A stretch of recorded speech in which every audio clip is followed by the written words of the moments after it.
Welcome back, everybody. So yes, we're in the middle of talking about what's material, not material. So to clarify what we saw before, so the 3D architecture that you have to know, the schedules to figure out if there are cycles or not, if there's a transaction, so you have to know as well. But this right here, writing SQL code in a host language, that is, I'm just showing you, but that you don't have to worry too much. You should just know it's possible to do that, and that's it. So to give you context, the goal of this course is that if later on you have semester project or master's projects or even projects later in companies and you need to analyze data, I want to equip you with how to do this. So typically, a lot of people use a Jupyter notebook just in the way we do it in the course. And in the Jupyter notebook, they import the data into the database, or they read directly from a CSV file. Maybe they execute a query, get the output, and then feed it with a library like Matplotlib to do a few pie charts and histograms. That's a typical use case, and that's the sort of things that I would like you to be able to do. But this, putting SQL in a host language, that's really what you do when you have a full-blown website on the internet, like a web shop and so on. And this is really advanced already. That's already an advanced use of SQL. But I just want you to know that it exists, and this is what people actually do. So when you connect to a website, this happens in the data center, all of that. Okay, so I was showing to you that there's create statement and execute query. If you keep changing the query every time, then you just call that once, and then you call execute query with a different query every time. But if you want to save a query at the beginning and reuse it, then you just instead put it in prepare statement, and then you just call execute query without anything. Then you can repeat the query. Okay, so after you have called execute query, the way that it works, and again, that has to do with this impedance mismatch between SQL, which is a functional language, query language, and Python, Java, C, C++, PHP that are imperative languages. In an imperative language, you have to just do stuff, iterate, and so on. And so once you are in C or PHP or Java and you get these results, PHP or Java doesn't know about tables. So what you have to do is that you just need to iterate, right? So you have next that basically says go to the next record. Then you can call a method called getString1 that means the first column. You get the first column and as a string. Then you might say get int2, so the second column as an int, and you get 1909. And then the third column, 3 as an int, then you get 1. And here you start seeing why I'm saying impedance mismatch, because normally we're supposed, at least when you use SQL in a notebook, you call the columns by their names, right? You say name, you say year, you say ID, right? And that's an example where once you're in the language, you really have to say 1, 2, 3, and so on in the way it's implemented. So you see that's not fully data independent. That's why it's getting, it can easily get complex. But of course, that depends on the API, right? There's many different ways depending on the host language or the database you're using that might vary.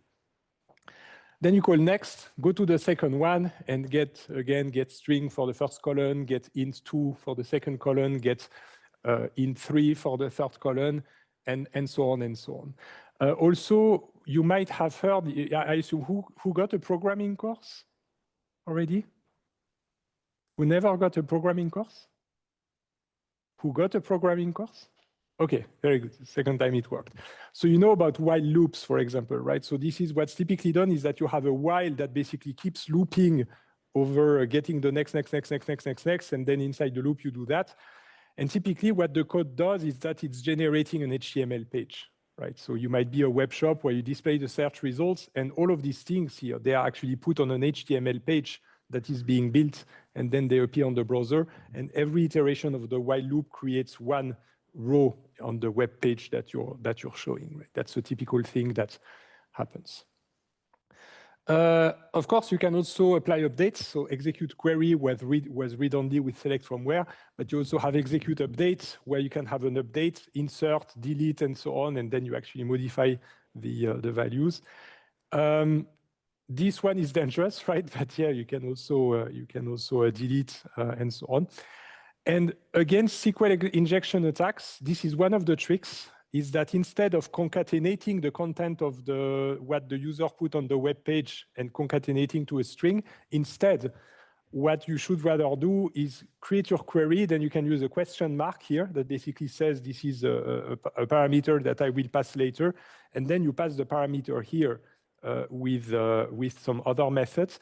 And what comes from the web page that the user that you don't trust put in a form, then you can just set it in this way.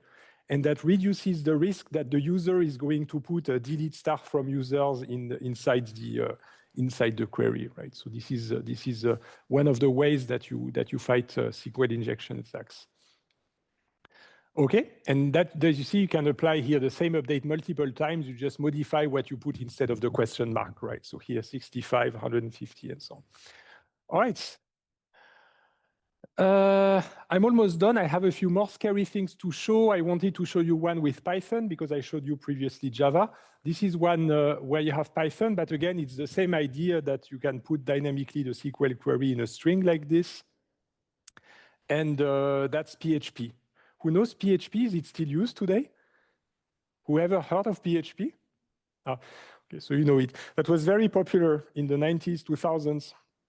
For web pages that are integrated with a SQL database. You see, it's able to emit some HTML on the fly and so on the page. So that's great for web servers. And you see again the query here is as a string. And if you are in a Jupyter notebook, typically that will be like this in the background. But in the Jupyter notebook, you know that you have what's called the magic. And the magic means that if you put in a cell %% SQL, I think it's %% SQL in your case, right? And you put the %% SQL and then the query, then it actually is going to take the query that you wrote and put it in a program like that, but it's hidden from you. You don't have to worry about the way that it's done. But typically the %% SQL does that. It's going to embed the query in something like that. Okay. And that is for those of you who like pandas, but there's actually many others that do that. Instead of SQL, you can also use an API. An API is just, it means application programming interface. It just means that instead of writing select from where, you use function calls or method calls to build your query like a Lego game, you know, like group by, subquery, and so on. Some people like to do that. Usually computer scientists like to do that because for computer scientists implementing very complex systems, it might become easier doing it in this way when it's very large.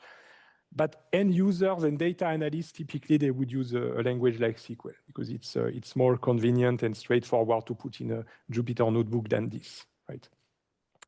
I think it was the last slide. All right. So I hope I didn't scare you too much with all these slides of SQL in a host language. But again, we are not going to ask you to read or write SQL in a host language at the exam. Do we have any questions? Or on Zoom? No questions. Who more or less followed? Okay, I see a lot of raised hands. Very good.